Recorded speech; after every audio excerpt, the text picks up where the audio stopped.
insane it could be, Foxx was almost as crazy as I was. Like, TV used to feel pretty predictable, but then In Living Color came along and changed everything.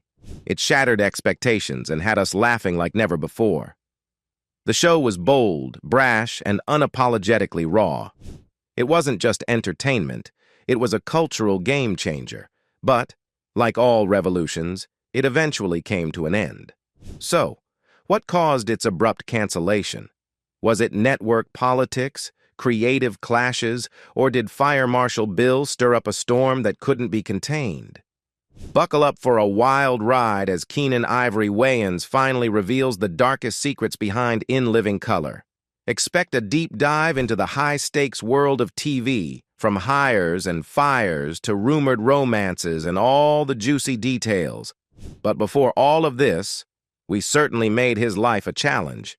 Keenan Ivory Wayans, the genius behind some of the most iconic comedy hits, had already made a name for himself as a prankster legend and creative powerhouse.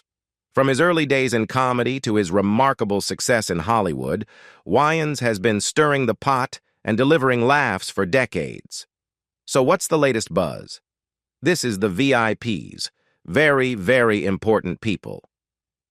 Keenan wasn't new to the game. He had already achieved significant success with 2 acclaimed black exploitation films. However, In Living Color was the show that truly hit it out of the park. In the early 90s, being cast on the show required meeting exceptionally high standards. Legends like Chris Rock and Martin Lawrence auditioned, but didn't make the cut. The casting process was intensive and quite entertaining. Many of the auditionees were familiar faces from stand-up clubs, yet everyone went through a rigorous selection process. They had to read scripts, perform, and participate in improv sessions. If they made it to the finals, they had to perform their acts live on stage. While some hopefuls didn't make the cut, others, like Mark Curry, were offered roles but chose to turn them down. When Fox Network approached Keenan Ivory Wayans with the mandate to let his creative comedy juices flow freely, they might not have fully grasped the extent to which Keenan's mind loved to push boundaries. Their initial excitement quickly turned into panic. It was as if they'd found themselves in uncharted territory, with the network executives reacting like a cat in a bath. Barry Diller, then the head of Fox, initially gave the green light for production, but when it came time to actually air the show, the network's anxiety soared to new heights. Peter Chernin, who was the head of the network at the time, called me in and expressed his concerns. He said, "We're really nervous about airing this. Undoubtedly, it is great and funny, but we just don't think we can air this." It was a lengthy and tumultuous journey from filming the pilot to seeing it broadcast. The process took about a year, during which the network went to great lengths to ensure that they wouldn't inadvertently offend any viewers. They even assembled a dedicated research team to meticulously review the content and gauge its potential impact. Meeting with these researchers was like encountering a scene from a spy thriller. There was an aura of secrecy and formality that felt almost espionage-like. They were impeccably dressed in suits and ties, exuding an air of seriousness that seemed out of place for a comedy show. Their approach was intensely scrutinized, and their questions delved deep into how the show might be perceived, focusing on how it made people feel rather than just whether it was funny. It was as if they were conducting a covert operation to ensure no stone was left unturned. Despite all the pre-screening hurdles and the intense scrutiny, the show finally took off, and what a hit it was. However, as Tommy Davidson, one of the show's key cast members, later reflected, there was a noticeable shift when the show lost some of its original stars. Tommy noted that although the change provided him with more creative freedom, it also led to a drop in the show's overall quality and affected the friendships that had been integral to the show's success. "There's a little more freedom for me to do what I wanted to do," he said. "But also there was a lack of quality to the show, and those friendships I missed too. But like I said, this is a job. It ain't like my family." But why did Tommy Davidson have to leave the show and come back? It seems his departure and return were intertwined with a substance abuse issue that, ironically, everyone seemed to notice except him. People would sit me down and say, "Hey, don't you do that, don't you do that, don't you do that?" Tommy recalled. It wasn't a conscious decision. It was just one of those things where there were a lot of opportunities available to me, and I was in an emotional space where I was dependent on those things to help me deal with the present reality. Even Keenan Ivory Wayans, who had been a major force behind the show, tried to help Tommy navigate through this difficult period, but with little success. "You know, everybody put me to the side," Tommy said. "That was the good thing. Everybody put me to the side and said, 'Hey man, you better watch out. You better be careful. You better be careful.'" Despite their best efforts, the battle was challenging. Regardless of these struggles, Keenan spoke highly of Tommy, describing him as a remarkably talented, energetic, and dynamic comedian. "Tommy is the Energizer Bunny, that guy. He has more energy than any human being you know," Keenan said. "He's also the man of 1,000 voices." Tommy's stand-up was nothing short of amazing. His ability to perform musical numbers and his unique skill set made him stand out. Tommy's stand-up is so amazing because he can do these musical things. He can sing. He's like an old-school entertainer in a very modern incarnation, Keenan explained. "That's what it was about him. It's like that skill set I had to have behind the camera." Tommy's charisma and talent were central to the show's success, but his personal challenges highlighted how difficult it can be to balance the pressures of fame with one's own well-being. There were persistent rumors of sparks flying like the 4th of July between several cast members on the show. You would think these rumors would have managed to exclude the show's creator, Keenan, one source noted. "Oh, how wrong you would be." Keenan was reportedly entangled in alleged love affairs with Kim Coles, a situation that led to her being fired in an unceremonious manner, and with fly girl Jennifer Lopez. "I know it's a lot," the source added. "Let's take a moment to unpack that baggage now." Kim Coles was a prominent figure on the show, but only lasted for one short season. Her abrupt departure left audiences wondering what had happened. It was as if Kim had performed a Houdini, vanishing into thin air. The rumor mill buzzed with speculation, suggesting that Kim was let go due to a problematic love affair with Keenan that went sour. The manner in which Keenan allegedly fired Coles only added to the intrigue and controversy. "I got a call from my agent saying, 'Don't go to work Monday morning, don't go to work Monday,'" Coles recounted. "It was tough, of course. It was embarrassing and weird because the show was at its peak, and I couldn't understand what I had done right or wrong." The abrupt nature of her dismissal, combined with the rumors swirling around her exit, painted a confusing and contentious picture. Eventually, we had a conversation, and I understood, but it was still a difficult experience.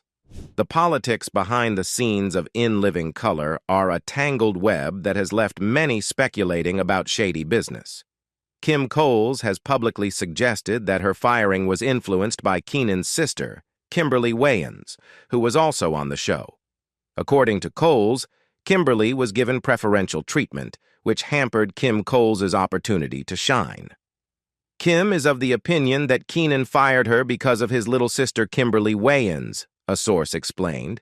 Kimberly was given a spotlight that Kim Coles felt she was unfairly deprived of.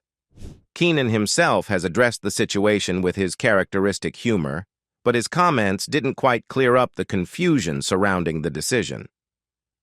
Keenan talks about it very funny, but didn't exactly follow the rule of letting go of vanity and awareness, noted a colleague.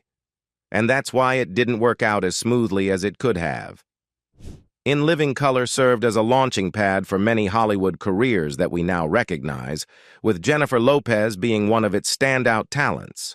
J-Lo was a member of the show's iconic dance troupe, the Fly Girls, which became a cultural phenomenon in its own right. However, the showbiz rumor mill was relentless, spinning tales of a supposed romance between Keenan and Lopez. This rumor suggested that J-Lo's continued presence on the show was somehow linked to this alleged relationship. Specifically, the gossip claimed that Jennifer Lopez's role on the show and her success as a fly girl were tied to an off-screen romance with Keenan. The rumor was that this supposed relationship was a significant factor in her staying power on the show. Despite the ongoing speculation, there was no concrete evidence to confirm these allegations, and both Keenan and Lopez have kept tight-lipped about their personal lives. It really didn't help that fellow cast member Jamie Foxx might have played a role in spreading those tantalizing rumors. Okay, maybe he didn't actively fuel them, more like he just fanned the flames a bit. Jamie's reputation for stirring up drama was already well known, and this situation seemed to fit right into that narrative. Speaking of Jamie Foxx, there were persistent reports suggesting he wasn't exactly the warmest colleague on set. Tommy Davidson's 2020 memoir, Living in Color, Me and Me, sheds some light on these claims. In his book, Davidson reflects candidly on his experiences with Foxx, stating, "No matter what happens between the two of us, or if he ends up not liking me for something I said, or I end up not liking him for something he did, I ain't holding on to that. I'm just making an account of it." Davidson notes that, while he acknowledges Foxx's talent, he also describes him as highly competitive and, at times, mercilessly mean-spirited. According to Davidson, Foxx took advantage of opportunities to poke fun at him to score points with Keenan Ivory Wayans, which only escalated the tension. "I never heard from Jamie Foxx anyway. I wouldn't call it shade, I threw some light on the situation," Davidson writes. He elaborates on how Foxx's behavior was like a method to his madness. Keenan Ivory Wayans, in his perspective, viewed Foxx as someone who thrived on teasing and pushing boundaries. "Jamie is like an imp," Wayans explains. "He loves to tease, loves to push, and he would do things to Tommy to make him crazy. Tommy would always be looking to me to cut, and I would never cut. I would force him to stay in it, and it would just be so much fun." In this chaotic environment, the dynamics on set were as electric and unpredictable as the show itself. The Wayans brothers were truly on fire. Their sketches were pushing boundaries, and the show's ratings soared to unprecedented heights. It was a creative juggernaut. So what went wrong? The answer boils down to two key issues: censorship and reruns. Okay, that's technically 3 words, but it captures the essence of the problem. As the show continued, the network's push to censor certain content became increasingly problematic. "The censor made us cut out at a certain point," Keenan Ivory Wayans explains. "We fought against it, but ultimately I was okay with it. At the end of the day, the network wasn't always on board with the show's edgy humor." In an interview with The Hollywood Reporter, Keenan elaborates, "I didn't have antagonistic relationships with the censors. I wasn't irrational. I knew there were restrictions. It was more about how far I could push it, like just tell me where the line is. The issue was that the line kept shifting week to week. One week, you could push boundaries, and the next, you'd find those same boundaries moved without notice. We were constantly in that dance," Wayans adds. But that wasn't all. The network also began rerunning old episodes while new ones were still airing, a move that, in Keenan's eyes, seriously undermined the show's impact. The lack of fresh content led to a decline in the show's novelty and excitement. "Fox executives told me on a Friday night that they were going to announce the reruns the next Monday morning," Wayans recalls. "They left me 0 time to protest. It was so sneaky. To tell you the truth, I was stunned. I kept saying, 'You're joking, you're joking.' I was supposed to have control over these decisions, but even that was taken away. It felt like the years I invested in the show were being robbed from me. That singular move by the network made the value of the old shows take an immediate nosedive. This misstep not only hurt the show's current run, but also damaged its legacy. The show's fresh, edgy humor and its ability to shock and entertain were being compromised, leading to a decline in its once unmatched cultural impact. The situation continued to deteriorate as the network's actions started to undermine the show's integrity. Those older seasons were scheduled to revert to the Wayans ownership the following year for sale and syndication. However, as Keenan Ivory Wayans tells The Hollywood Reporter, Foxx started to rerun the show before it got into syndication. They were using the show to launch other shows, and they were devaluing it. I felt like they were exploiting me, so I left in the middle of season 4. This premature rerunning not only diluted the show's value, but also positioned it as a mere vehicle for the network's broader interests, rather than allowing it to maintain its own momentum. The magic began to fizzle out in season 4. The atmosphere surrounding In Living Color was rapidly deteriorating. According to the book, the environment on set was at best tense and at worst downright poisonous. When Wentworth joined the show in its 4th season, he described the workplace as a really cold, destructive place to work, highlighting the growing discord among the cast and crew. The book reveals that Keenan Ivory Wayans' departure from the show was driven by ongoing conflicts with the Fox network. Keenan felt that the network was undermining the show's syndication potential, which fueled his frustration. Additionally, the book suggests that Keenan's leadership style was problematic. He was accused of running the show with a heavy-handed approach, more like a dictatorship than a democracy. There were claims of favoritism towards his siblings, which further strained relationships within the cast. Once Keenan decided to leave In Living Color, the rest of the Wayans family, Damon, Sean, Marlon, and Kim, followed suit. According to the book, Keenan was not particularly heartbroken to learn that the show struggled after his exit. His departure marked the beginning of the end for a series that had once been a groundbreaking force in comedy. The departure of Keenan, the show's visionary creator, marked a turning point. And when the creator of the show leaves, haven't you kind of lost the essence of it? Keenan reflects. The show's distinct energy and groundbreaking creativity were deeply tied to his leadership and vision. With Keenan exiting, the show's core identity was inevitably compromised. Audience consensus supports this. Many agree that the show was simply not the same in its final season before it was eventually canceled. The loss of its original spirit was palpable and played a significant role in the show's decline. Despite its untimely end, In Living Color remains a comedy gem and a lasting legacy. It provided a platform for groundbreaking humor and launched the careers of many influential comedians. The show's iconic characters, unforgettable sketches, and its role in shaping the comedic landscape of its time are fondly remembered.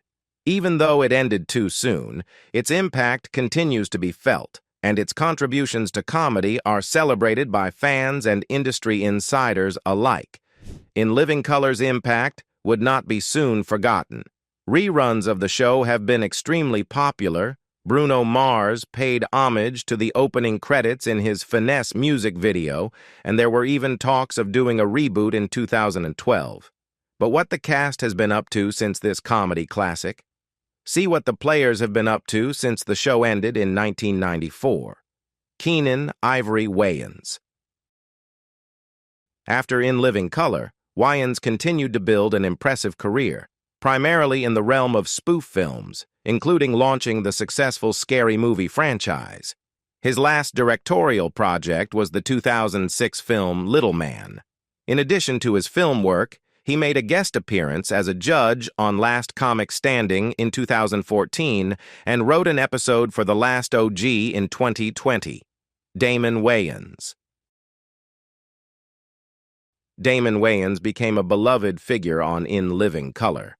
Before his success on the show, he had a brief stint as a cast member on Saturday Night Live, where he gained attention for his hilarious portrayal of Anton Jackson, a lovable drunk who had audiences rolling with laughter. Leveraging the popularity and fan base he built, Wayans transitioned to a starring role as Michael Kyle on the ABC sitcom My Wife and Kids. In this role, he depicted a devoted father striving to keep his family both happy and healthy.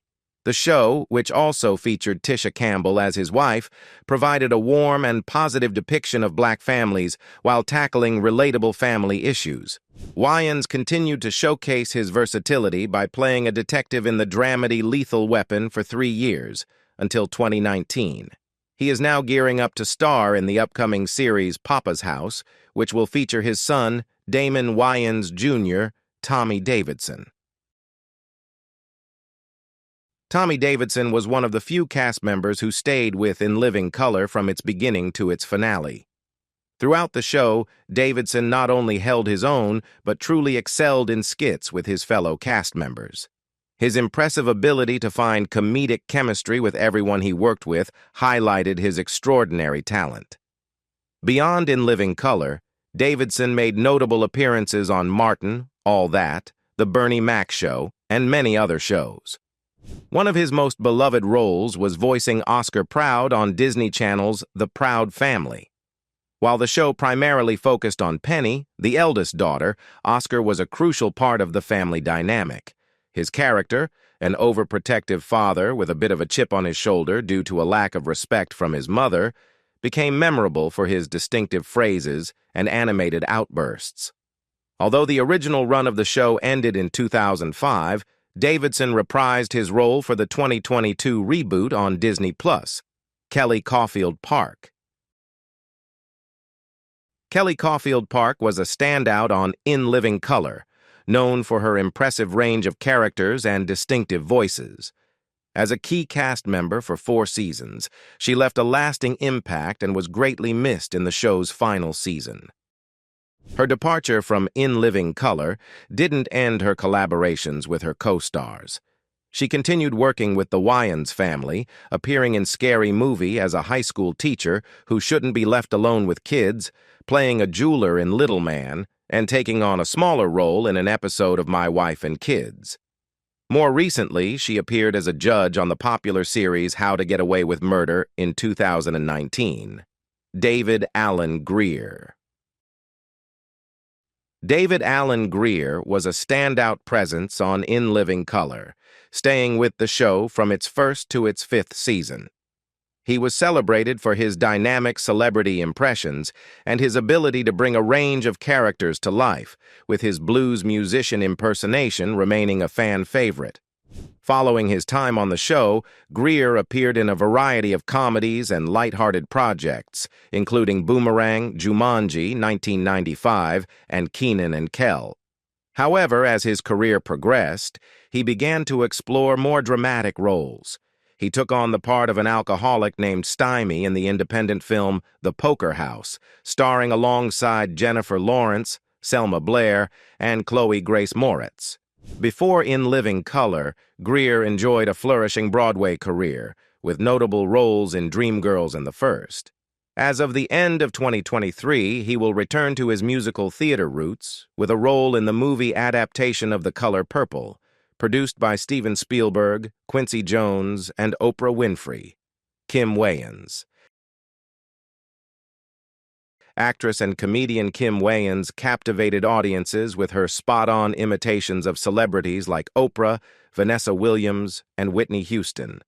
But she was equally impressive with her original characters, such as Benita, a woman who's so exasperated with life's little annoyances that she's instantly relatable. In 2002, Kim showcased her talent again as a WNBA player in Juwanna Mann, sharing the screen with her former In Living Color co-star Tommy Davidson. Kim's diverse television career spans from comedies to police procedurals. One of her more underrated roles was in the 2011 film Pariah, which tells the story of a black teenager coming to terms with her sexuality. Kim plays Audrey, the teen's mother, demonstrating that her talent goes beyond making people laugh. In this role, she evokes complex emotions as a mother who loves her child but struggles with accepting her for who she truly is. Sean and Marlon Wayans. Sean and Marlon Wayans are both accomplished actors, comedians, directors, and writers in their own right, but they shine brightest when they team up. Sean had a recurring role on In Living Color for the first 4 seasons, while Marlon joined only in the 4th. Together, they created memorable moments in Scary Movie and Scary Movie 2, and they also starred in Little Man. Their most famous collaboration, however, is the 2004 comedy White Chicks. In the film, they play FBI detectives who go undercover as two white heiresses to thwart a crime. Although the movie wasn't a critical favorite, it has become a beloved classic among audiences, with many now associating Vanessa Carlton's 1,000 Miles with Terry Crews and the film. While Sean has been keeping a lower profile lately, there are whispers of a White Chicks sequel. Marlon, on the other hand, recently appeared in the 2023 film Air, alongside Ben Affleck, Matt Damon, Viola Davis, and more. Jamie Foxx. Jamie Foxx is a major figure in both acting and music. While younger audiences might not know, he began his career on In Living Color, joining the show in its third season and quickly becoming a key cast member. His standout performances on the show paved the way for his own sitcom, The Jamie Foxx Show. Foxx's versatility has seen him transition seamlessly from television to film, earning an Oscar and a Golden Globe for his portrayal of Ray Charles in the 2004 biopic Ray. His filmography is impressive, with one of his recent notable roles being Joe in Pixar's Soul, 2020. In addition to his acting career, Foxx has made a significant impact in music. He's had several top 10 hits on the Billboard Hot 100, including Slow Jams, 2003, Gold Digger, 2005, and Blame It, 2009, the latter of which won him a Grammy. Although he's currently focused more on acting, his musical contributions remain influential. Fans can look forward to his upcoming projects, including the thriller Tin Soldier, where he'll star alongside Robert De Niro. And that's the wrap-up for this video. Thanks for joining us. I'll see you in the next video. Bye.